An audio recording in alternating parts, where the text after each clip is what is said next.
There you go guys, ang aming lechon belly version. Ayan, malutong na siya.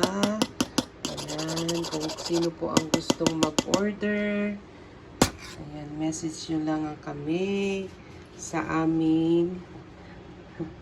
Ayan, si Mr. V ang nagluto. Eh, mansik na. Talagang malutong.